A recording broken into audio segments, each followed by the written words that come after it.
اس کو میں ثابت کروں گا۔ جیسے عیسائیوں پر اللہ تبارک و تعالیٰ نے کبھی یہ حکم نہیں فرمایا تھا کہ وہ شادی نہ کریں، انہوں نے اپنے آپ پر اس طرح کا سنیاس لینے کا خود سے، جیسے رہبانیت ان کے ہاں راہب بنتے ہیں، نن ہوتی ہیں، زندگی بھر شادی نہیں کریں گے، پادری شادی نہیں کرے گا، پاپ وہ کسی سے شادی نہیں کرے گا۔ شادی کرنا یہ انسان کی فطرت ہے، ہر مرد کے اندر عورت کی خواہش پیدائشی ہے، یعنی اللہ تعالیٰ نے اس کے جسم میں یہ رکھا ہے کہ عورت سے وہ قرار حاصل کرے، تسکین حاصل کرے۔ مردوں کو اللہ نے یہ خصوصیت دی ہے، صفت دی ہے، اور عورتوں کے بھی اندر اللہ نے یہ رکھا ہے کہ ان کا میلان یا ان کی توجہ مردوں کی طرف ہے، لیکن اس کو اسلام نے ایک حلال طریقے سے باندھا ہے، وہ نکاح کے ذریعے سے۔ اب اگر کسی پر پابندی لگا دیں، اگر میں کہہ دوں کہ میرے جتنے قریب کے ہیں، جتنے ماننے والے ہیں، ان میں سے کوئی بھی عورت کو ٹچ نہیں کرے گا زندگی بھر، تو یہ میں نے فطرت کے خلاف بات کی، یہ فطرت کے خلاف بات کی۔ میں بول نہیں سکتا کہ تم شادی نہ کرو، نکاح نہ کرو، اور اسلام نے کبھی بھی ایسی پابندی نہیں لگائی۔ عیسائیوں نے اپنے اوپر لازم کر لیا کہ جو ان کا مذہبی ہوگا، ریلیجیس ہوگا، وہ عورتوں کو نہیں چھوئے گا۔ کتنی حیرت کی بات ہے، معلوم ہے آپ کو، آج دنیا میں ویمن رائٹس کی بات عیسائی کرتے ہیں جو خود نکاح نہیں کرتے۔ جو پادری نکاح نہیں کرتا، کبھی عورت کو اپنے ساتھ نہیں رکھتا، وہ ویمن رائٹس کی بات کرتا ہے، حیرت نہیں ہوتی؟ کچھ نن ایسی ہیں جن کو زندگی بھر کے لیے پابندی لگا دی گئی کہ اب تم کسی مرد کی بیوی بن نہیں سکتی، سنیاس لے لیا اس نے، وہ کبھی یہ راستے پر آ نہیں سکتی۔ یہ فطرت کے خلاف ہے، اور ہم نے اس کے انجام دیکھے ہیں، بلکہ اخباروں نے آپ سب کو بتایا بھی ہوگا۔ حقیقت ہے کہ جب فطرت کے خلاف کوئی بات کی جاتی ہے تو وہ چند دن تک تو چل سکتا ہے، لیکن پھر کہیں غائبانہ طور پر لاوا پھوٹ ہی جاتا ہے۔ اور اس کا انجام دیکھا ہے کہ کئی چرچ ایسے نکلے جہاں پر راہبوں نے نن اور دوسرے آنے والے بھکتوں کو ہی نہیں بخشا۔ یہ حالات ہوئے ہیں۔ اس کی وجہ یہ ہے کہ فطرت کے خلاف یہاں پر حکم دیا، یا انہوں نے خود اپنے آپ کو اس طرح کا کیا۔ اسی طرح سے بعض دوسرے مذاہب میں بھی سنیاس لینے کے جو طریقے بتائے گئے ہیں، اسلام اس کا قائل نہیں ہے۔ اسلام معاشرتی مذہب ہے، سب کے ساتھ رہ کر کے جینے والا مذہب ہے۔ اگر دنیا کو ترک کرنے کا مطلب یہ ہوتا کہ انسانوں میں نہ رہا جائے، تو کبھی رسول کریم صلی اللہ علیہ وسلم مدینے جیسے شہر میں رہتے ہی نہیں، جنگل میں جا کر کے رہتے ہیں، کنارہ کشی اختیار کر لیتے۔ لیکن اسلام معاشرتی مذہب ہے، یعنی لوگوں کے درمیان رہنے کا مذہب ہے، دین ہے۔ ہم سنیاس نہیں لیتے۔ ایک صحابی، 3 صحابہ حضور صلی اللہ تعالی علیہ وسلم کے حجرے کے باہر کھڑے ہو کر کے یہ باتیں کر رہے تھے۔ حضور صلی اللہ علیہ وسلم رات کو عبادت کے لیے کھڑے ہوتے تو آدھی رات گزر جاتی تھی، تو تینوں نے دیکھ کر کے کہا یہ تو بخشے ہوئے ہیں، یہ معصوم ہیں، ان سے کوئی خطا نہیں ہوئی، اس کے بعد اتنی عبادتیں ہیں ان کی، ہم جیسوں کو تو کیا کرنا چاہیے، بڑی عبادت کرنی چاہیے۔ جب رسول اتنی عبادت کر رہے ہیں تو ان تینوں صحابہ میں سے تینوں نے کیا کیا جانتے ہیں؟ ایک نے یہ اس دن وعدہ کر لیا، آج کے بعد سے میں کبھی کسی عورت کے پاس جاؤں گا ہی نہیں، زندگی بھر کے لیے عورت کے قریب نہیں جاؤں گا۔ دوسرے صحابی نے کہا آج کے بعد سے میں کبھی رات کو سوؤں گا ہی نہیں، پوری رات کھڑا رہوں گا۔ تیسرے صحابی نے کہا آج کے بعد سے میں کبھی کھاؤں گا ہی نہیں، دن میں بھی اور رات میں بھی روزہ رکھوں گا۔ رسول کریم صلی اللہ تعالی علیہ وسلم اندر سے سن رہے تھے، باہر تشریف لائے، اور میرے آقا صلی اللہ تعالی علیہ وسلم نے پوچھا تم میں سے کون کون ہے جو یہ باتیں کر رہا تھا؟ وہ صحابہ نے کہا کہ یا رسول اللہ صلی اللہ علیہ وسلم، ہم نے آپ کی عبادتوں کو دیکھ کر کے یہ کہا، جب آپ سید الانبیاء ہیں، معصوم ہیں، آپ اتنی عبادت کرتے ہیں تو پھر ہماری عبادت کا حال کیا ہونا چاہیے؟ ہمیں بہت زیادہ عبادت کرنے کی ضرورت ہے، اس لیے ہم نے ایسے ایسے عہد کیے۔ میں نے کہا ہے کہ آج سے میں عورتوں کو چھوؤں گا نہیں، کبھی کسی کے قریب نہیں جاؤں گا، نکاح کر کے بھی نہیں جاؤں گا۔ دوسرے نے کہا میں نے یہ کہا ہے کہ رات کو سوؤں گا نہیں۔ تیسرے نے کہا میں نے یہ کہا ہے کہ آج کے بعد سے کبھی کھاؤں گا نہیں۔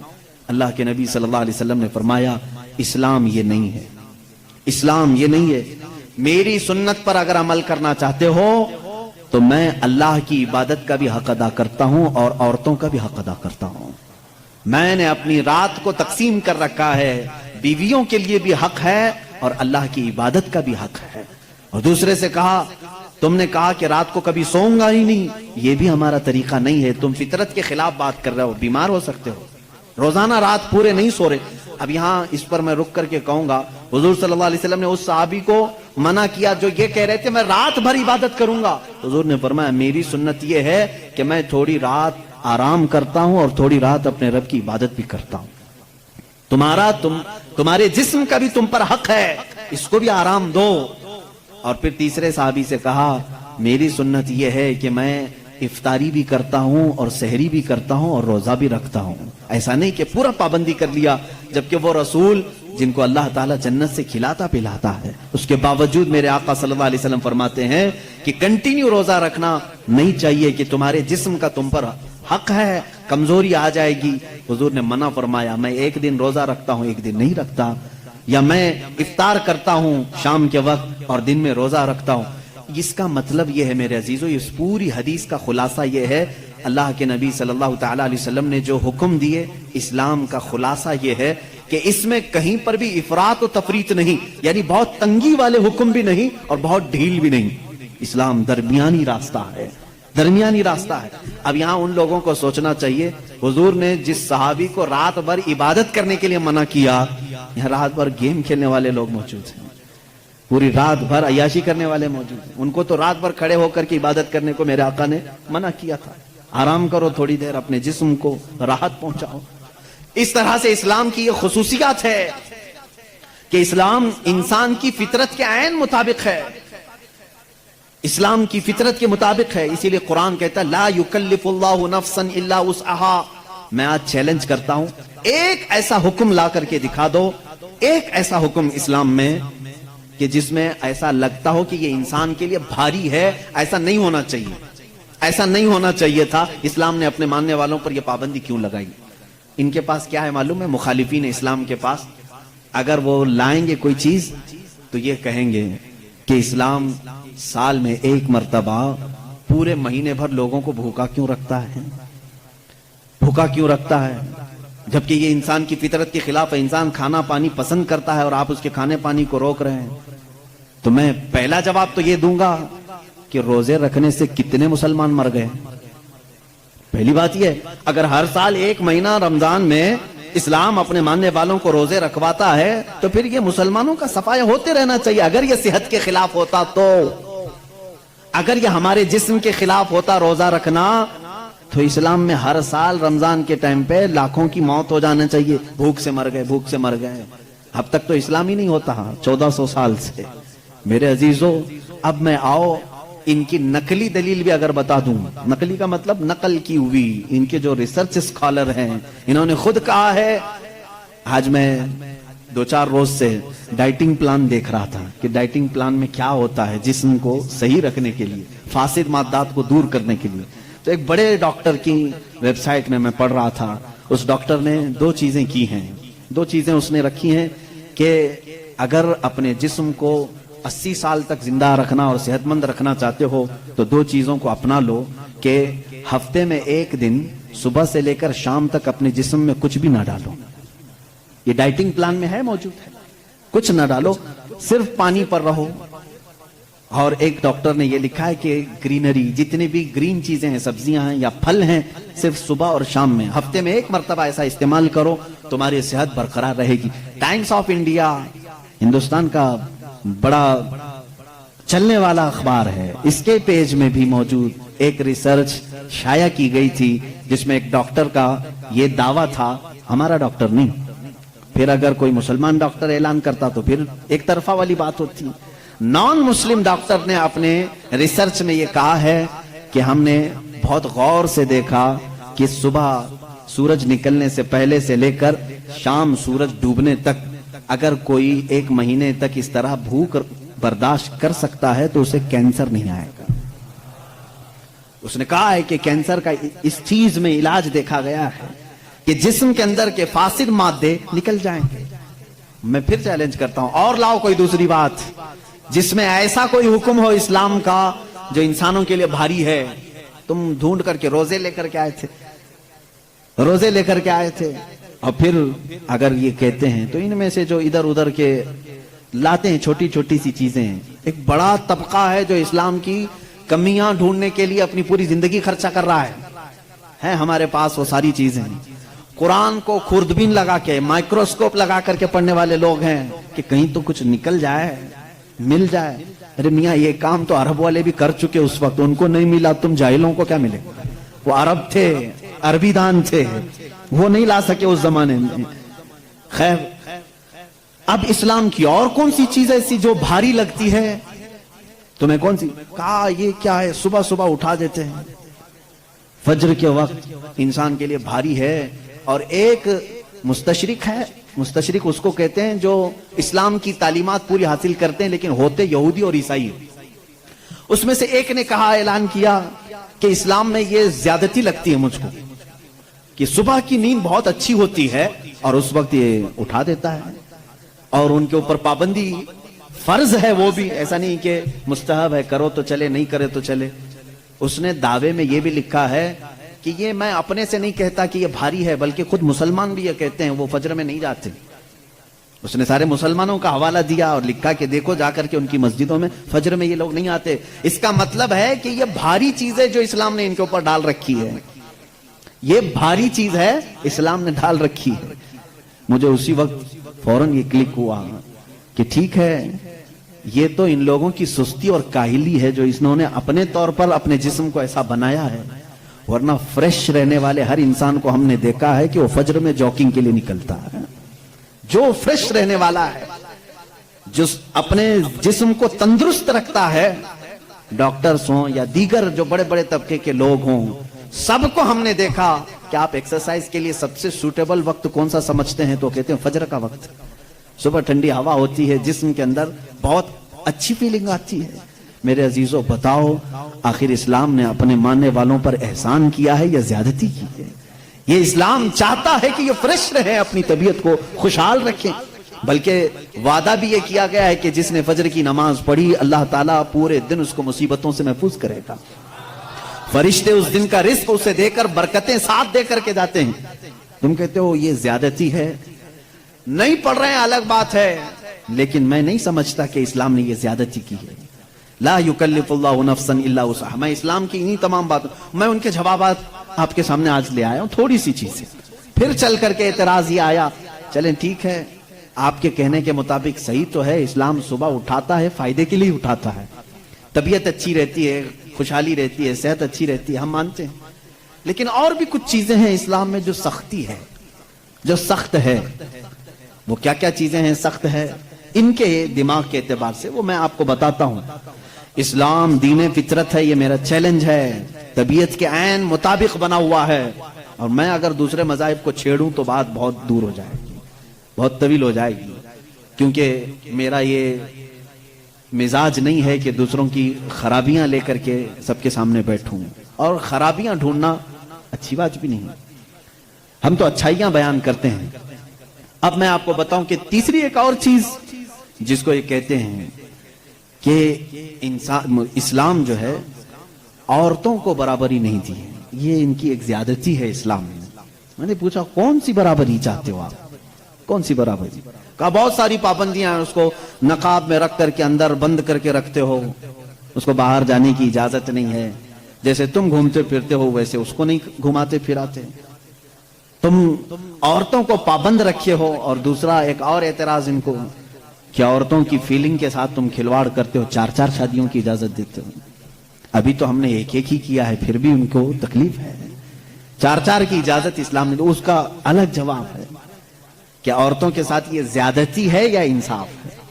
پہلی بات تو یہ ہے کہ ان کو بند رکھتے ہو, ایک کمرے میں قید رکھتے ہو, اور یہی مغربی تہذیب کے دل دادا کچھ اسلامی ملکوں میں آ کر کے عورتوں کا دماغ بھی خراب کر رہے ہیں.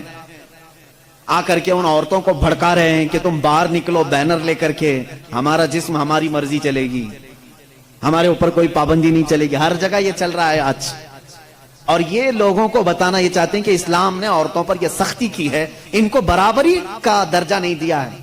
کون سی برابری تم چاہتے ہو, کون سی برابری؟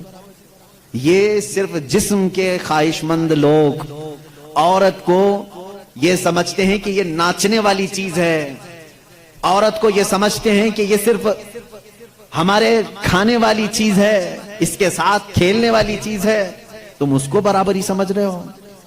میں کہتا ہوں ان ماؤں اور بہنوں سے، تم ان کی برابری کو پسند کرتے ہو یا پھر اسلام نے جو تمہیں برابری دی ہے وہ کیا ہے؟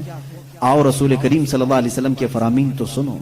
میرے آقا نے فرمایا، جس نے ایک بیٹی کی پرورش کی اور اس کو شادی کر کے دیا، اس کو قیامت کے دن جنت میں لے جانا میرا ذمہ ہے، میری شفاعت اس پر واجب ہے۔ حضور اکرم صلی اللہ علیہ وسلم نے فرمایا، بیٹی کے لیے جس عرب نے دفنایا تھا اس جگہ میرے آقا نے اعلان کیا۔ تم کہتے ہو اسلام ان کے اوپر سختیاں کرتا ہے۔ یونان جو اس وقت کا بہت سپر پاور رہا ہے، عورتوں کے حق میں وہ لوگوں کا کیا خیال تھا؟ آج بھی پوچھ کر کے بتائیں مجھ کو۔ وہ کہتے تھے کہ عورت جو ہے سب کے ساتھ جینے والی مخلوق نہیں، اسے 5 زنجیریں پہناتے تھے، 2 ہاتھ میں، 2 پیروں میں، گلے میں۔ اس کی نشانیاں آج بھی عورتوں کے پاس باقی ہیں، لیکن شکل بدل گئی ہے۔ دونوں ہاتھ میں چوڑیاں ہیں، دونوں پیروں میں پائل ہیں اور گلے میں نیکلیس بھی ہے نا۔ وہ 5 زنجیریں پہنا کر بازار میں لاتے تھے عورت کو۔ یہ یونان اس وقت کا ترقی یافتہ ملک، ان کی کتابیں مشہور تھی، اور اسلام نے ان 5 زنجیروں کو کاٹ کر کے زیور بنایا ہے، اور تم کہتے ہو اسلام نے عورتوں کو بند کر کے رکھا ہے۔ یہودی کیا کرتے تھے ان عورتوں کے ساتھ؟ اگر یہ ایام حیض میں ہوتی، یہ فطرت ہے نا عورت کی، ہر مہینے وہ ناپاک ہوتی ہیں، اللہ تعالیٰ کی طرف سے ان کے لیے جسمانی ساخت ایسی بنائی گئی ہے کہ ہر مہینے ان کے جسم سے فاسد خون کا مادہ نکل جاتا ہے۔ ان ایام میں وہ چھوت اچھوت والے معاملات عورتوں کے ساتھ کرتے، جہاں ان کے گھوڑے بندھے تھے، ان کے بیل اور بکریاں باندھی جاتی تھی، وہیں عورتوں کو بھی رکھا جاتا تھا جب تک وہ عورتیں پاک نہیں ہوتی تھی۔ یہودی یہ کرتے تھے، مکہ میں بھی، مدینے میں، اور عرب کے جو یہودی تھی یہی کرتے تھے۔ آج بھی یہودیوں کے ہاں کچھ جو آرتھوڈکس ہیں، پرانے خیالات کے ہیں، وہ اسی طرح کے معاملات کرتے ہیں۔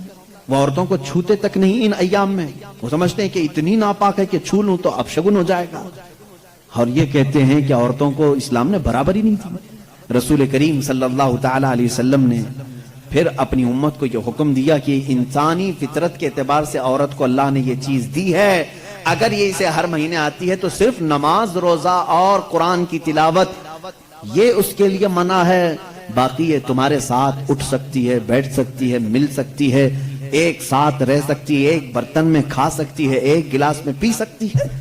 کبھی اس کے برتن کو یہودیوں نے ان کے برتنوں کو، گلاس کو سب الگ کر دیا تھا ان ایام میں۔ پھر تم آج دعویٰ کر رہے ہو کہ اسلام نے عورتوں کو دبا کر رکھا ہے۔ اسلام نے حقیقت میں عورتوں کی عزت کو اتنا بلند کیا ہے، اتنا بلند کیا ہے۔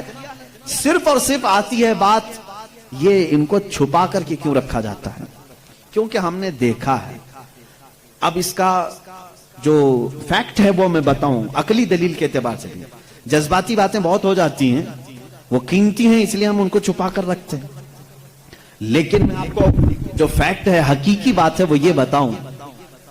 مرد اور عورت کی ساخت کے اعتبار سے اگر دیکھا جائے تو عورت کی طبیعت میں نزاکت ہے، وہ نازک ہے، مرد کے برابر اسے طاقت نہیں، سب کو معلوم ہے، وہ کہیں کی بھی عورت ہو اس کی طاقت و قوت کے اعتبار سے وہ کمزور ہے۔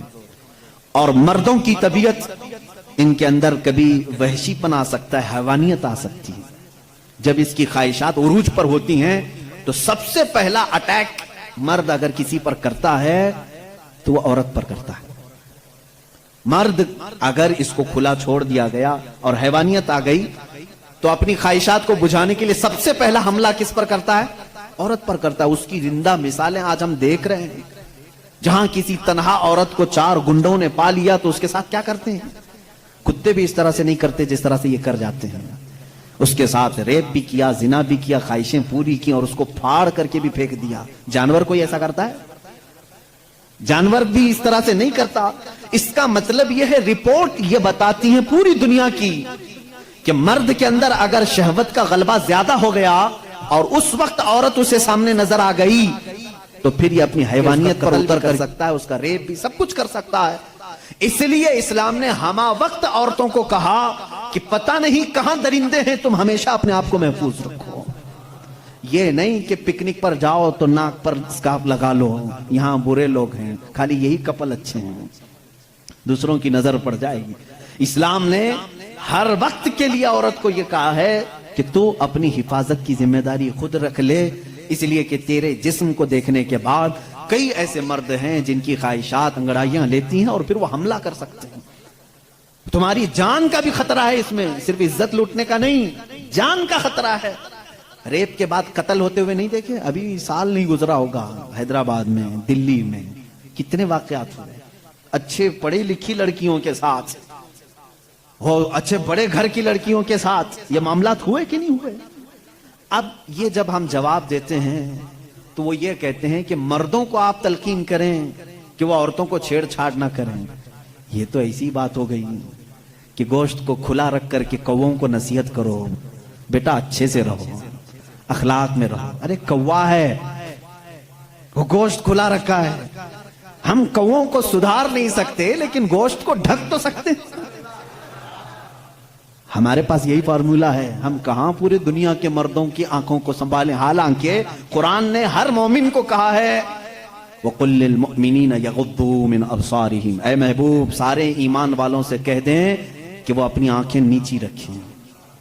اسلام نے سمجھا تو دیا ہے مردوں کو، لیکن ان کی سیکورٹی کا بھی اہتمام کیا ہے، جس کو یہ سمجھ رہے ہیں کہ یہ پابندی بہت زیادہ ہے، بہت مشکل ہے، یہ پابندی ہے بہت زیادہ مشکل ہے۔ جن لوگوں نے کہا تھا کہ یہ اسلام کی زور زبردستی ہے، عورتوں کو اتنا قید کر کے رکھتے ہیں، بیچارے آج 12 گھنٹے ہاسپٹل میں پورا کا پورا نقاب پہنے ہوئے ہیں، پورا کا، اور ایسا نقاب پہنے ہوئے ہیں کہ ہوا بھی آنا مشکل ہو جاتی ہے۔ اور ہم تو برقعے بیچنے والے مشہور تھے، برقعے بیچنے والے مشہور تھے، آج پوری مغربی دنیا مشہور ہو گئی، پی پی کٹ نام رکھا ہے تم نے، برقعے ہی بیچ رہے ہو۔ ہم تو صرف حفاظت عورتوں کے جسموں کی کر رہے تھے، تم نے تو برقع اب مردوں کو بھی پہنا ہے، سب کو پہنا ہے۔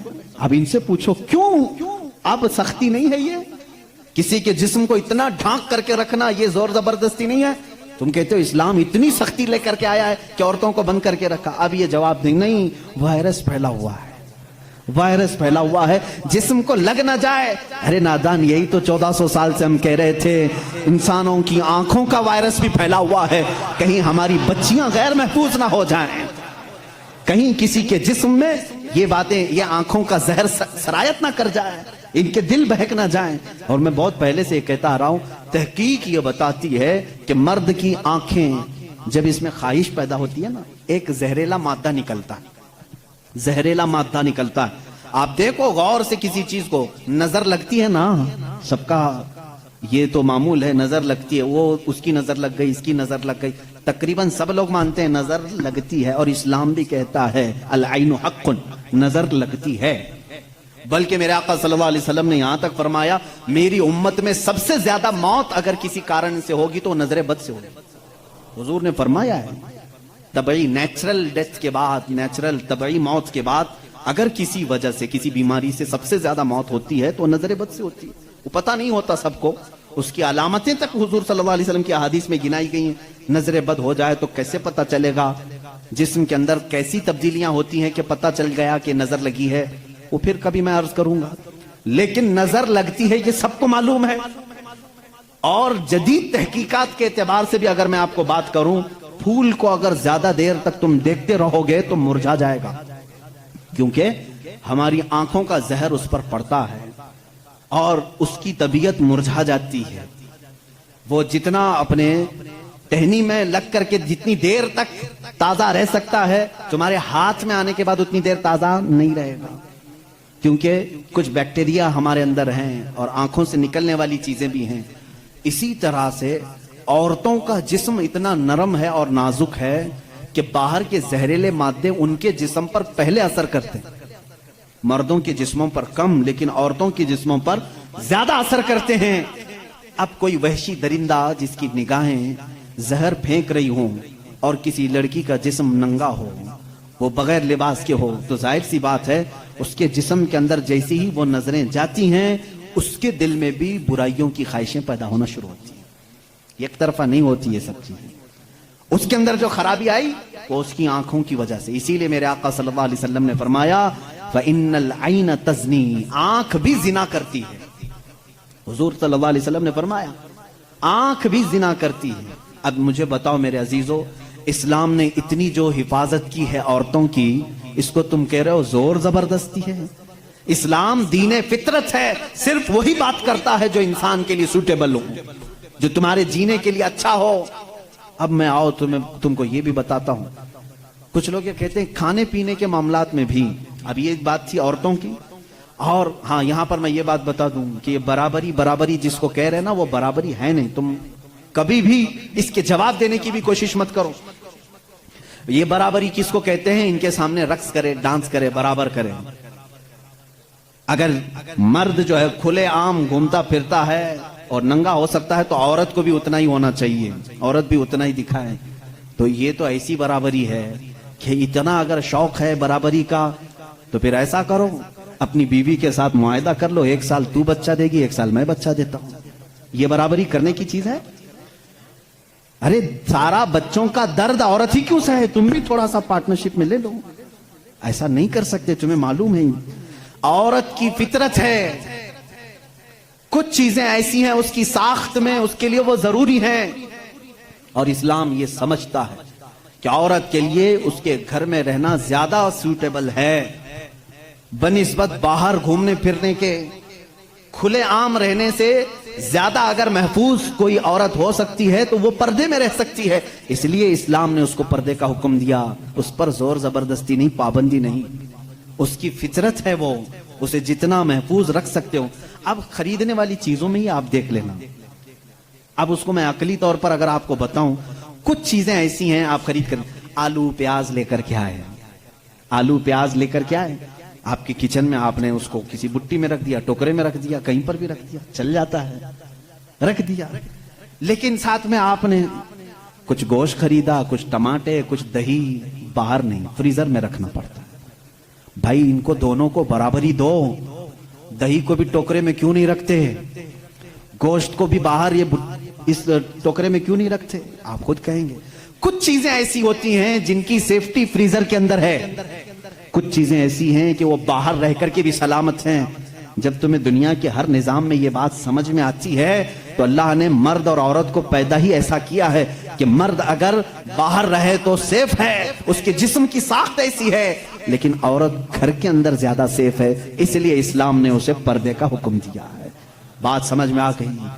اسلام نے زور زبردستی اس کو پابند نہیں بنایا, زور زبردستی پابند نہیں بنایا. بہرحال یہ ایک بہت بڑا عنوان ہے. عورتوں کے حقوق کی بات اگر کوئی ایسا بندہ کرتا تو سمجھ میں آتا جو عورتوں کو مرتبے میں بڑھا کر کے یوں کہے کہ عورت کے قدموں کے نیچے جنت ہے. اگر کوئی ایسا شخص کہتا تو بات سمجھ میں آتی جو یہ کہے کہ بیوی کو ایک لقمہ کھلاؤ تو صدقے کا ثواب ہے. اگر کوئی ایسا شخص کہتا جو یہ کہے کہ ایک بیٹی کو پال کر نکاح کر دو تو جنت واجب ہے. ان کے پاس یہ کوئی بھی چیز نہیں, بلکہ یہ جس عورت کی بات کر رہے ہیں ان کے لیے وہ اپنے نفس کی خواہشات پوری کرنے کی ایک مشین ہے بس. اور اگر میری بات صحیح نہیں ہے تو چلو مغربی دنیا میں تمہیں دکھا دوں کہ وہاں شادی کسے کہتے ہیں, طلاق کسے کہتے ہیں, بچوں کا نظام کیا ہے. کثرت سے پورے یورپ میں آپ کو میں بتاؤں, وہاں شادی کا نظام تک ختم کر کے رکھا گیا ہے. جو لڑکی پسند آئی اس کے ساتھ رہتے رہو, بچے بھی ہو جائیں گے. 2 بچوں کے بعد وہ لوگ فیصلہ کرتے ہیں آپ شادی کر لیں. اب شادی کرنے کا برابر ٹائم آ گیا, ہم لوگوں کی انڈرسٹینڈنگ ہو چکی ہے. یہ ہے فیکٹ بتا رہا ہوں میں آپ کو. کئی ایسی شادیاں ہیں وہاں پر جو بچے ہونے کے بعد کرتے ہیں کورٹ میں جا کر کے. تو تم نے عورت کو برابری نہیں بلکہ اپنی خواہشات کی ایک مشین سمجھا ہے.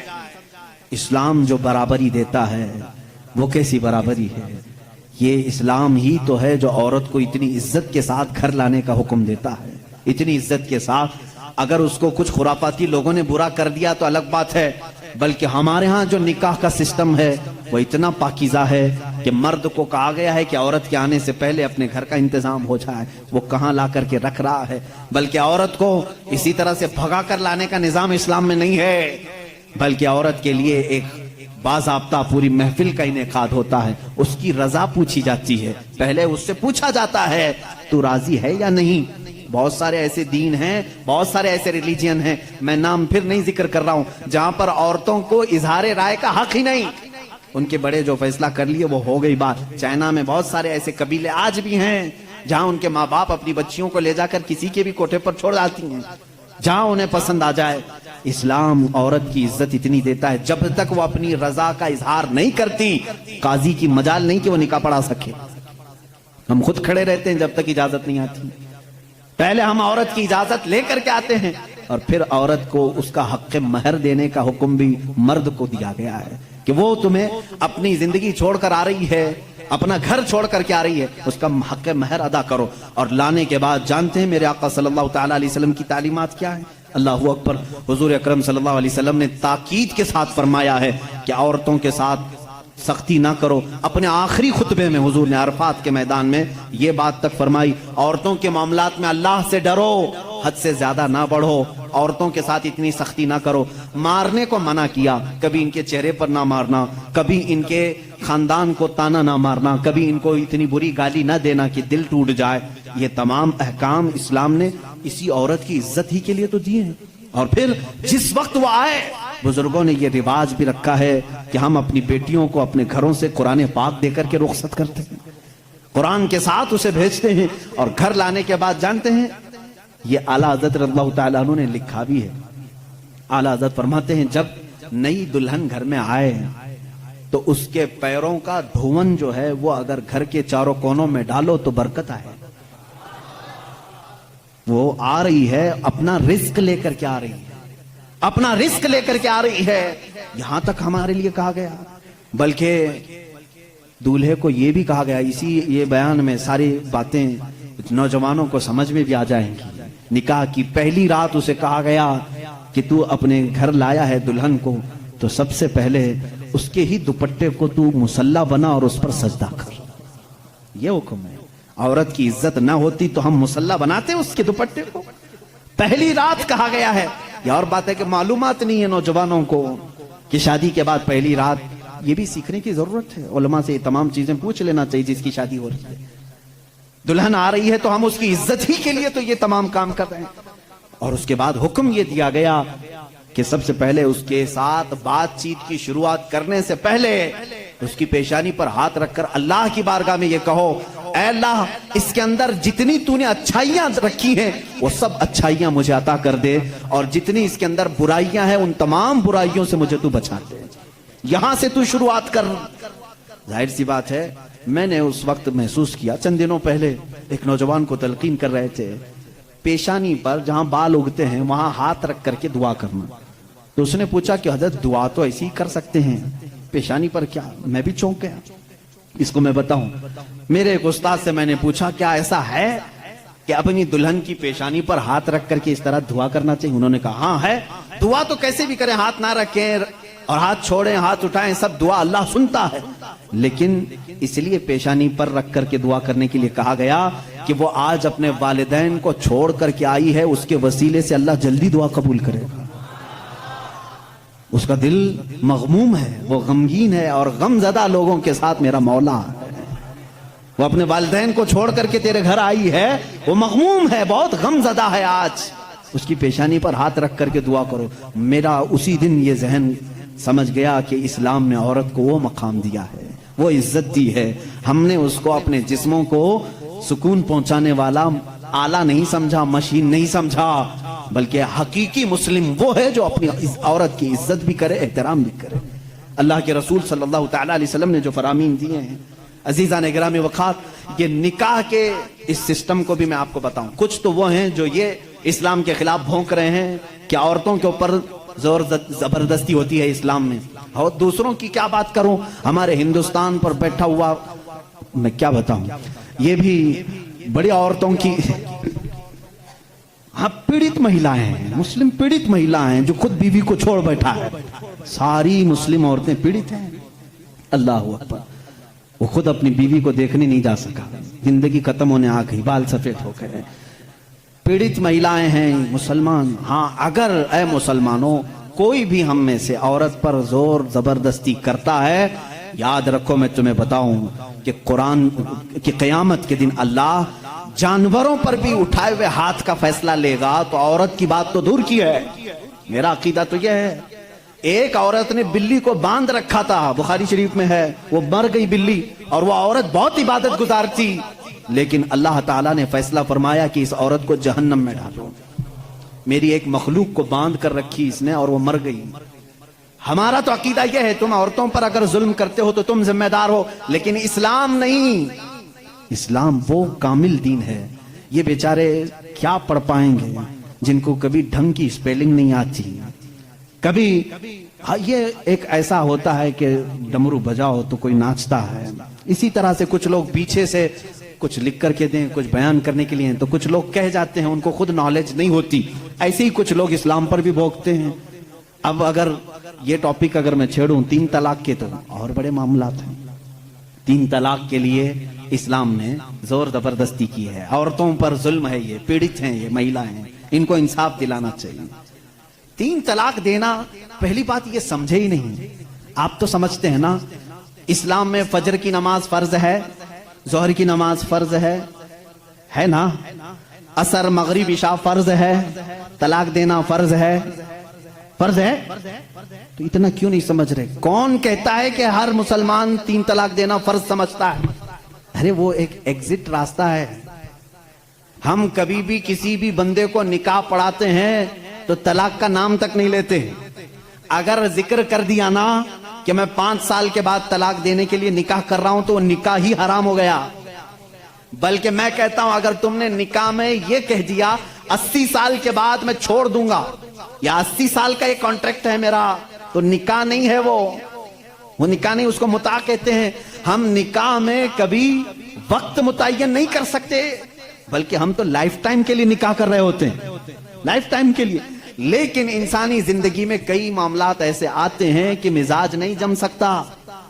ضروری نہیں ہے کہ ہر آدمی کا مزاج دوسرے سے جم جائے۔ کبھی ایسا ہو گیا تو اس کے لیے آپشن رکھنا چاہیے کہ نہیں رکھنا چاہیے؟ اس کے لیے آپشن رکھنا چاہیے کہ نہیں رکھنا چاہیے؟ ارے میاں، تم کسی کو گاڑی میں بٹھا کر کے بھیج رہے ہو اور اس سے یہ کہو کہ چلنا ہی ہے، اگر وہ پوچھ لے گاڑی کے پہیے دونوں پنچر ہو گئے تو کیا کروں؟ کہا پھر بھی چلنا ہی ہے۔ یہ ظلم ہے، یہ زیادتی ہے۔ اس سے یہ کہنا چاہیے کہ اگر گاڑی کے پہیے پنچر ہو گئے، ٹائر پنچر ہو گئے، تو قریب میں گیرج ہے، کھول کر کے بدلوا لو۔ معقول بات ہے کہ نہیں؟ اگر بیچ راستے میں نہیں، تم پابندی لگا دے، نہیں ٹائر نہیں بدلنا، پنچر ہوئی اسی سے چلنا، یہ زیادتی ہے کہ نہیں؟ اب میں آپ کو بتاتا ہوں، 2 ٹائر لے کر کے چلے تھے شادی کے بعد، 2 ٹائر ہیں اور دونوں چل رہے ہیں تو ٹھیک ہے، ایک بھی پنچر ہوا تو کیا کرو؟ یہ کہتے نہیں، پنچر ٹائر کے ساتھ ہی چلو۔ ارے بھائی، کہیں اور گاڑی گڑے میں گر جائے گی۔ حکم یہ ہونا چاہیے کہ اگر پنچر ہو گیا تو ٹائر چینج کر سکتے ہو، تمہارے لیے آپشن ہونا چاہیے۔ بس اسلام کا تقاضا صرف اتنا ہی ہے کہ اگر کسی کی زندگی میں انبن ہو گئی، نہیں بن پائی، تو اس کے لیے ایک آپشن ہے کہ عورت کو، وہ بھی ایک ساتھ 3 طلاق نہیں، اس کو حرام قرار دیا گیا ہے۔ شریعت میں ایک وقت میں 3 طلاق دے دینا حرام ہے۔ میں اس کا ببانگ دہل آج اعلان کرتا ہوں، اگر کوئی ایک ہی ساتھ اپنی عورت کو طلاق طلاق طلاق اس طرح 3 بار کہہ دیتا ہے تو اس نے حرام کام کیا، گناہ کیا، ناجائز کام کیا ہے۔ اگر چھوڑنا بھی ہے تو اس کو اسلام نے طریقہ بتایا ہے، 1 بار پہلے بولو، 1 مہینے کا ٹائم دو، 1 مہینے میں بھی پھر نہیں بنی تو دوسری مرتبہ پھر 1 بولو اور 1 مہینہ چھوڑ دو۔ 2 مہینے کا ٹائم گزر گیا، اب پھر بھی نہیں بن پا رہی، تب پھر سب کو بٹھا کر کے کہہ دو ہم نے 2 مرتبہ دیکھ لیا، اب ہماری زندگی آگے چل نہیں پاتی، تیسری مرتبہ ہم اس کو ختم کرتے ہیں۔ یہ طلاق کا صحیح طریقہ ہے۔ کیا اس میں اسلام نے ظلم کیا؟ اسلام نے اس میں ظلم کیا؟ اس کو یہ ڈھنڈورا پیٹ پیٹ کر کے لوگوں کو ایسا بنا کر کے رکھیں۔ بیچارے کچھ لوگ ان پڑھ ان کی باتوں میں آ بھی جاتے ہیں۔ ارے ہمارا ہندوستان تو ایسا ہے کہ باہر کوئی بھی ڈمرو بجائے اس کے ارد گرد تو لوگ کھڑے ہو ہی جاتے ہیں۔ کوئی بھی گلی کوچے میں بھی آ کر کے ڈھول بجاتا ہے تو کتنا مجمع جمع ہوتا ہے۔ پارلیمنٹ میں بیٹھ کر کے اگر بجائے تو کیوں نہیں سنیں گے لوگ؟ سنیں گے لوگ۔ ہماری پبلک ہے، بہت میچور پبلک ہے۔ عزیزان گرامی، یہاں پر میں آپ کو اسلام کی وہ خصوصیات عرض کر رہا ہوں جس میں اسلام نے کہیں پر اپنے پیروکاروں پر ظلم نہیں کیا، بلکہ اس کا ہر حکم فطرت کے عین مطابق ہے۔ اب کچھ لوگ وہ ہیں جو سنیاس لینے کو کہتے ہیں، نہیں، عورت کو چھونا بھی نہیں چاہیے، پوری زندگی بھر ایسے ہی رہنا چاہیے، اس کے بھی ہم خلاف ہیں۔ نہیں، اسلام اس چیز کا خلاف ہے کہ تم اس کے اندر کی چاہت اور اس کے اندر کے سکون لینے کے ذریعے کو بند کر رہے ہو۔ اسلام نے کہیں پر ایسے احکام نہیں دیے۔ عزیزان گرامی وقار، بہت ساری خصوصیات اسلام کی ہیں۔ اب میں آپ کو بتاؤں، جس دین پر آپ قائم ہیں، اس نے اگر آپ کو کچھ چیزوں سے روکا ہے تو کیوں روکا ہے؟ جیسے یہ لوگ کہتے ہیں اگر گوشت کھاتا ہے مسلمان تو خنزیر کا کیوں نہیں کھاتا؟ آپ کے ہاں گوشت الاؤڈ ہے، پھر خنزیر کا کیوں نہیں؟ یورپ پورا ڈیولپ کنٹریز ہیں، وہاں پر بہت زیادہ ترقی یافتہ ممالک ہیں، وہ لوگ کھل کر کے کھاتے ہیں، مزے لے کے کھاتے ہیں۔ آخر اسلام میں کیا ہے؟ میں اگر بتاؤں تو ظاہر سی بات ہے ان کو لگے گا کہ ایک طرفہ ہے، اپنے دین کی بات کرے گا۔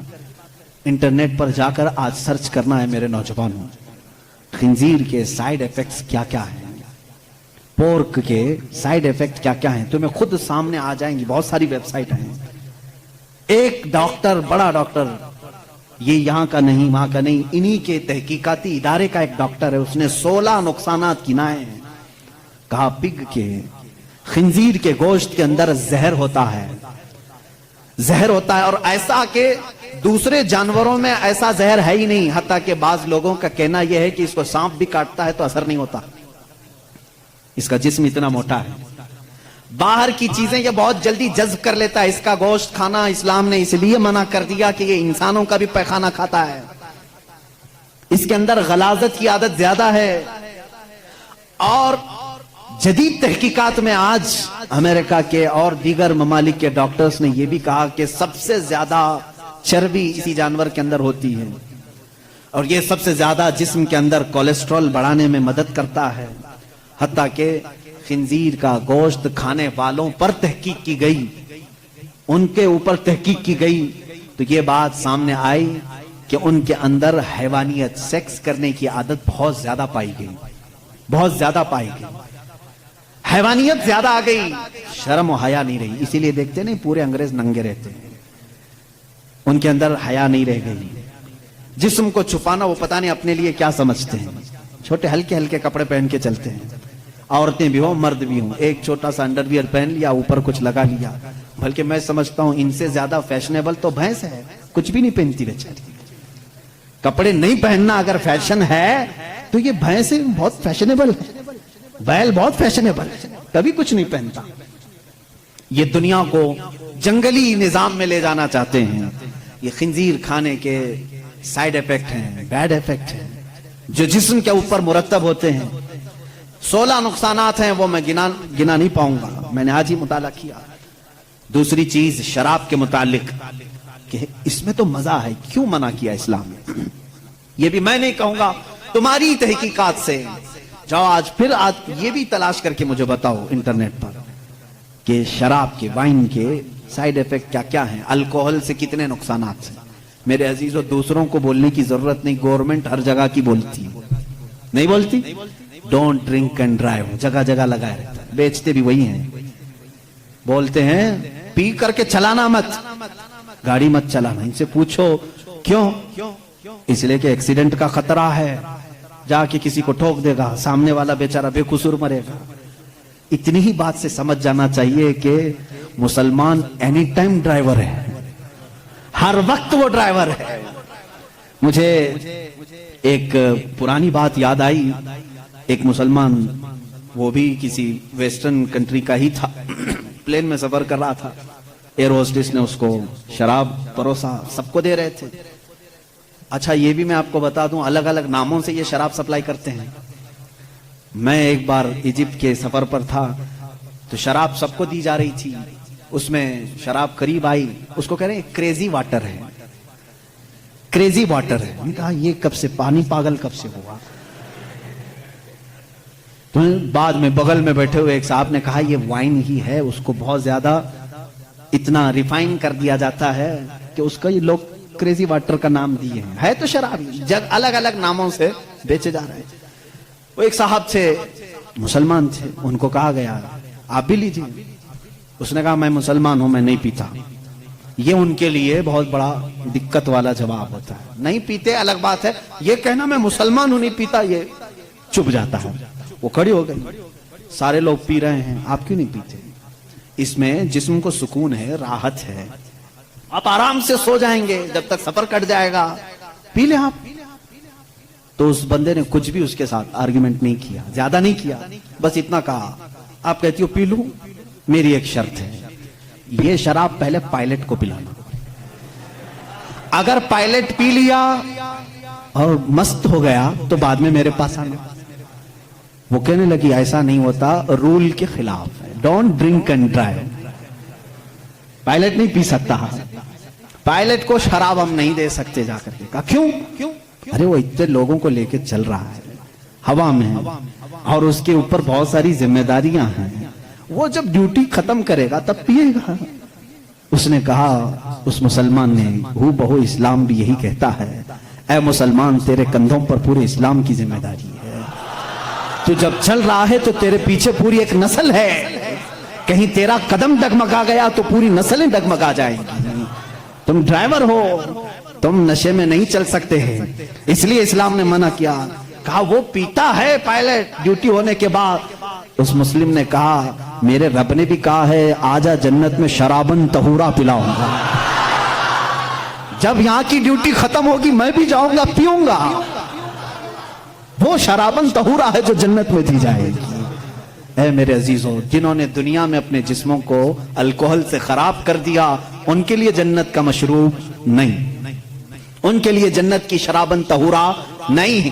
اپنے منہ کو جنہوں نے یہاں محفوظ رکھا ہے, ان کے لیے اللہ کا وعدہ ہے, انہیں وہ شراب طہور پلائی جائے گی جس کو آج تک کسی زبان نے چکھا بھی نہیں. انشاءاللہ العزیز وہ ہم سب کے لیے تیار ہے. اب یہاں پر میں جو بات کہہ رہا تھا, اسلام نے شراب سے اس لیے منع کیا ہے کہ شراب کے نقصانات گنائیں.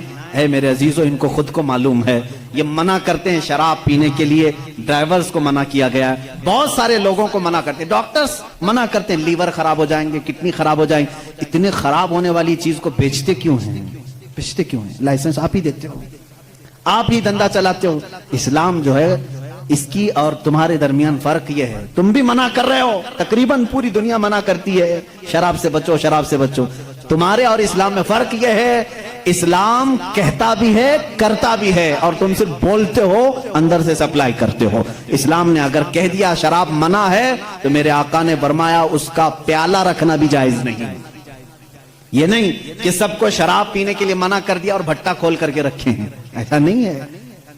اسلام جڑ پر انگلی رکھتا ہے. اگر شراب منع ہے تو شراب بنانے والے آلے بھی توڑ دو.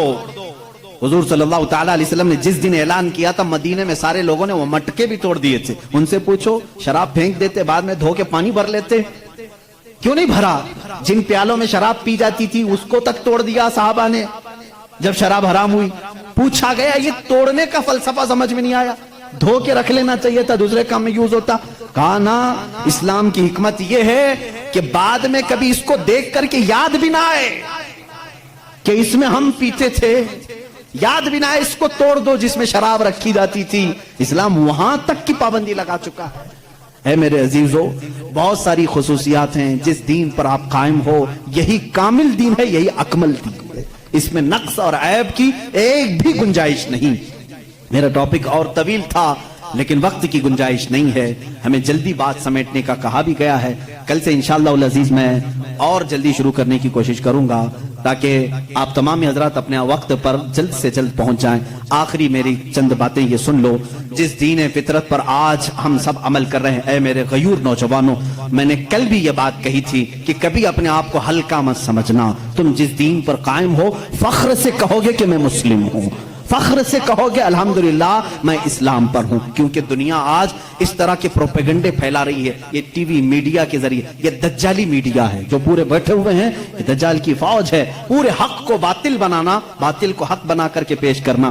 ان کو دیکھیں, مسلمانوں کے بارے میں تھوڑی سی بات ملے کہیں پر بھی اس کو لا کر کے پروپیگنڈا پھیلایا جائے, ڈیبیٹ کے لیے بلایا جائے, زر خرید مولویوں کو بلا کر کے ان کو ذلیل کیا جائے. یہ سارے کام کیوں کرتے ہیں جانتے ہیں آپ؟ یہ ٹی وی شوز میں، صرف اس لیے کہ یہ نوجوان اپنے آپ کو گلٹی فیل کرے، ارے کیا یار میں غلط کر دیا، مسلمان ہو گیا، دیکھو ہمارے مسلمانوں کے ساتھ کیا ہے۔ اور پھر یہ کیا کرنے لگتا ہے، دھیرے دھیرے اپنے آپ کو چھپانے لگتا ہے، دوسروں کے سامنے جا کر کے کہنے لگتا ہے نہیں میں ویسا مسلمان نہیں ہوں، ایسا مسلمان نہیں، تم صفائی دینے لگ جاتے ہو، ان کی باتوں میں آ گئے، تم ان دجالی لوگوں کی باتوں میں بہک گئے۔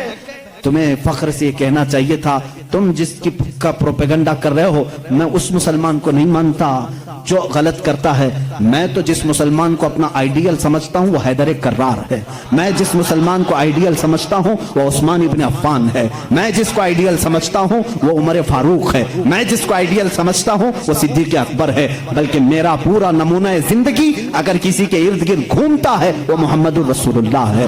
میں کسی ایسا کا عاشق نہیں ہوں کہ تم مجھے بلیم کرو کہ تم کمزور لوگ ہو، تم لوگ ایسے ہو ویسے ہو، نہ، میں کبھی بھی اسلام کو ہلکا نہیں سمجھتا۔ ہو سکتا ہے میرے سے خرابیاں ہو جائیں، غلط کام ہو جائے، لیکن میرا دین ہلکا نہیں ہے، میرا دین ہلکا نہیں ہے۔ تم ہمیشہ پراؤڈ فیل کرو، ہمیشہ اپنے آپ کو فخر سے محسوس کرو۔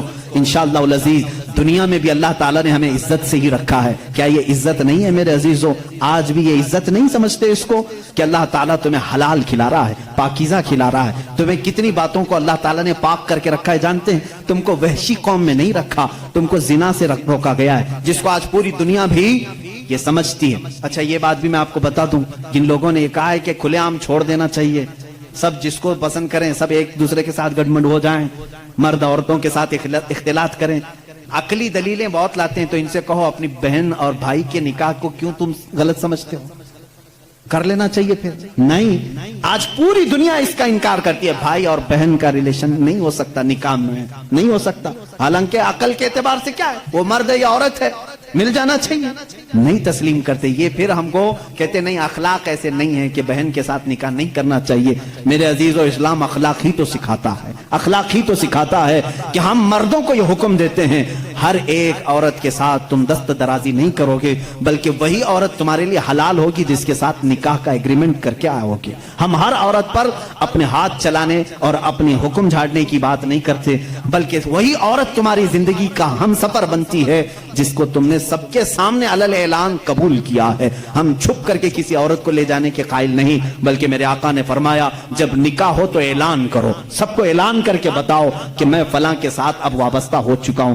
عزیزان گرامی، میری باتوں کا خلاصہ صرف اور صرف یہ ہے کہ میں اپنے نوجوانوں کے اندر سے وہ باتیں نکالنا چاہتا ہوں جو آج دنیا لوگوں کے ذہن میں ڈالنے کی کوشش کر رہی ہے۔ اس کے بعد اور سخت معاملات آنے والے ہیں، اور سخت معاملات آنے والے ہیں۔ یہ مسجدوں کی پکس دکھائیں گے، مسجدوں کے فوٹو دکھائیں گے، اور اس کے بعد دہشت گردی کو دکھائیں گے۔ مسجدوں سے یہ کام ہوتے ہیں۔ کیوں یہ سب چیزیں کرتے ہیں معلوم؟ ان کو بھی معلوم ہے مسجدوں میں صرف اللہ کی عبادت ہوتی ہے، یہاں جھکتے ہیں، بات اپنے رب کی کرتے ہیں، سب کو معلوم ہے، لیکن وہ صرف اور صرف تمہارے دلوں میں یہ ڈالنا چاہتے ہیں کہ تم کبھی کبھار گلٹی فیل کرو، اپنے آپ کو کمزور سمجھو، مسلمان ہونا میری غلطی تھی، مسلمان ہونا میرا گناہ تھا، یہ تم کو باور کرانا چاہتے ہیں۔ معاذ اللہ، کبھی نہ آنے دینا۔ اور انشاءاللہ العزیز میں یہ سب چیزیں بولتا رہوں گا، چاہے یہ پوری میڈیا مل کر کے ہمارے بچوں کو ورغلانے کی کوشش کرے۔ میرے رب کی ذات سے مجھے یقین ہے، میں سال میں ایک بار کہوں گا، انشاءاللہ یہ نوجوانوں کے دلوں سے خوف نکلے گا، نکلے گا، خوف نکلے گا۔ آپ اپنے فخر کے ساتھ اسلام سے وابستہ رہیں گے، اس لیے کہ میں کسی مجرم دین سے تعلق نہیں رکھتا، میں کسی پاپی دین سے تعلق نہیں رکھتا، بلکہ میں اس دین سے وابستہ ہوں جہاں رسول کریم صلی اللہ تعالیٰ علیہ وسلم نے ہمیں یہ سکھایا ہے کہ اگر صدیق اکبر کے پاس ایک یہودی عورت درخواست لے کر کے آتی ہے، مجھے مدینہ سیف نہیں لگ رہا، مجھے یمن جانے دو، یہودی تھی، صدیق اکبر کے پاس اس نے درخواست دی، حضرت ابوبکر صدیق نے اونٹنی منگوائی، 2 صحابہ، جوان صحابہ سے کہا اس کو یمن تک چھوڑاؤ۔ کس کی عورت تھی؟ ہماری نہیں، یہودی عورت تھی۔ اب اسی یہودی عورت سے سنو یہ 2 نوجوان کیسے لے کر کے گئے، یمن تک چھوڑنے کے لیے گئے۔ وہ عورت یمن پہنچی تو وہاں جا کر کے اس کا الگ ہی معاملہ تھا۔ یہ دونوں نوجوانوں کے بارے میں وہ بتاتی ہے، سارے لوگوں کو جمع کر کے، میں سمجھتی تھی کہ مدینہ سیف نہیں ہے، سارے مسلمان جمع ہو گئے، اب یہاں پر سب مسلمان بھر گئے، لیکن میں نے یہ 2 نوجوانوں کو دیکھا، مدینے سے لے کر یمن تک یہ میرے ساتھ آئے، لیکن ایک بار بھی انہوں نے سر اٹھا کر میری طرف دیکھا نہیں۔ جب کبھی کوئی چوکی آتی، چیکنگ پوائنٹ آتا تھا، صحابہ ہوتے تھے، تو یہ دونوں نوجوان آگے بڑھ کر کے کہتے صدیق اکبر خلیفۃ المسلمین کا بھیجا ہوا مسافر ہے، دروازہ کھول دیا جائے اور آگے جانے کی اجازت دی جائے۔ وہ جو پولیس کھڑی ہوتی تھی صدیق اکبر کی، وہ تک اوپر نہیں دیکھتے تھے، اس لیے کہ مدینے سے کوئی یہودی عورت کو چھوڑنے کے لیے یمن جا رہا ہے۔ ایک دو صحابہ کا قافلہ، اس دن وہ عورت کہتی ہے یمن میں سب کو جمع کر کے، اے لوگوں میں آئی تو تھی مدینہ سیف نہیں سمجھ کر کے، سب تم گواہ ہو جاؤ میں اسلام میں جاتی ہوں وہیں سیفٹی لگ رہی ہے۔ ہمیں وہ معاشرہ میرے رسول نے عطا کیا ہے۔ رسول کریم صلی اللہ تعالی علیہ وسلم نے گرتوں کو سنبھالا ہے، اٹھایا ہے، ایک مقدس معاشرہ ہمیں دیا ہے۔ سود کا خاتمہ میرے آقا نے کیا، اور وہ بھی عرفات کے میدان میں کھڑے ہو کر کے حضور نے فرمایا یہ سود کی جہالت میں اپنے پیروں سے رونتا ہوں۔ میرے آقا نے کیا فرمایا؟ سود کو میں رونتا ہوں، جس کو آج الگ الگ نام دے رہے ہوں گے، بڈی کہو، بیاج کہو، یہ حضور اکرم نے منع فرما دیا، رسول کریم صلی اللہ علیہ وسلم نے۔ اور آج یہ ترقی یافتہ دنیا جس کو آج کہہ رہے ہیں، چاہے وہ امریکہ ہو، اسرائیل ہو، یورپ ہو، یہ سب کے سب آج سودی نظام پر چل رہے ہیں، پورا کا پورا۔ ان کے یہاں کریڈٹ کا جو سسٹم ہے، سود کا جو نظام ہے، پوری دنیا کو سود کھلا رہے ہیں آج۔ ساری بینکوں کا نظام انہوں نے سودی بنا کر رکھا ہے۔ کیا یہ زور زبردستی نہیں ہے؟ ایک ضرورت مند کو پیسے دینا اور اس کی زمین ہڑپ لینا، اس سے زیادہ مانگ لینا۔ اسلام تو یہ کہا ہے کہ اگر کسی کو قرض کی ضرورت ہے تو بغیر 1 روپیہ بھی فائدہ دیے اسے قرض دے سکتے ہو تو دو، یہ اسلام ہے۔ بلکہ حضرت عمر کے زمانے میں ایک ایسا شخص بھی آ گیا جو کسی سے قرضہ لیا تھا، دے نہیں رہا تھا، اس نے آ کر کے مقدمہ کر دیا حضرت عمر کے پاس، اور وہ رونے لگا، جو قرض دار تھا وہ رونے لگا، پیسے کچھ بھی نہیں ہے۔ مدینے والے نے مقدمہ کر دیا کہ یہ باہر کا آدمی ہے، مجھ سے قرضہ لیا، باہر کا آدمی ہے، مدینے کا نہیں۔ حضرت عمر نے کہا پیسے واپس کر رہا ہے یا کیا کرے گا؟ کہا میں اپنے گاؤں جا کر کے لے کے آ سکتا ہوں، میرے پاس تو نہیں ہے۔ کہا تو گاؤں جا کر واپس آئے گا، کیا گارنٹی؟ یہاں بھی بینکیں گارنٹی لیتی ہیں نا۔ عمر فاروق رضی اللہ تعالیٰ نے پوچھا کوئی گارنٹی ہے؟ کہا مجھے مدینے والے کوئی بھی نہیں جانتے۔ ہاں وہ تھا مسلمان، یا جو بھی رہا ہو، مجبور تھا، مظلوم تھا، پیسے نہیں تھے۔ پوچھا مدینے والوں میں سے کوئی اس کی گارنٹی لے گا، کوئی گارنٹر بنے گا، ضامن بنے گا؟ تو کوئی نہیں تھا۔ ایک صحابی اٹھے حضرت ابو دردہ، کہا حضرت عمر سے کہ میں اس کی گارنٹی لیتا ہوں۔ کہا کتنے دن کی؟ کہا اس شخص سے پوچھا گیا کب تک آئے گا؟ کہا 2 دن میں آؤں۔ حضرت عمر نے کہا ابو دردہ تم نہیں پہچانتے اس کو، اگر یہ 2 دن بعد نہیں آیا تو تجھے جیل میں ڈالیں گے، تیار ہے؟ کہا ٹھیک ہے تیار ہوں۔ وہ چلا گیا، 2 دن گزر گئے، پھر عدالت لگی، وہ جس کا قرض تھا وہ بھی آیا تھا، ابو دردہ بھی آئے ہوئے ہیں۔ تھوڑی دیر گزری، مغرب کا وقت ہوا، وہ شخص آ گیا، پیسے لے کر کے آیا حضرت عمر کے پاس، کہا بڑا احسان آپ کا، آپ نے 2 دن کا ٹائم دیا، میں اپنا قرض لے کر کے واپس آ گیا ہوں۔ تھوڑا سا قرض تھا، اس پر انٹرسٹ نہیں، جتنا لیا تھا اتنا لا کر دیا، معاملہ ختم ہوا۔ لیکن اچانک جانتے معاملہ بدل گیا، جس کا قرض تھا وہ آیا حضرت امیر المومنین کے پاس، کہا میں معاف کرتا ہوں، مجھے نہیں چاہیے پیسے اس کے، اس کو واپس دے دیں، یہ غریب ہے، ضرورت مند ہے، دے دیں اس کو۔ حضرت عمر نے کہا یہی بات 2 دن پہلے کیوں نہیں کی؟ وہ گیا گاؤں جا کر کے لے کے آیا، آج تم اس کو معاف کر رہے ہو؟ کہا امیر المومنین سے، امیر المومنین میں گھر گیا تو اس کے بعد مجھے ایسا لگا دل میں کہ ایک مجبور جو قرض میں پھنسا ہوا ہے، اگر میں آج معاف نہیں کرتا تو کہیں دنیا یہ تانا نہ دے دے کہ محمد کے غلام معاف نہیں کرتے۔ میں نے صرف میرے آقا کی طرف توجہ کی، اس لیے میں نے آج معاف کر دیا کہ کوئی انگلی میرے رسول کی طرف نہ اٹھائے۔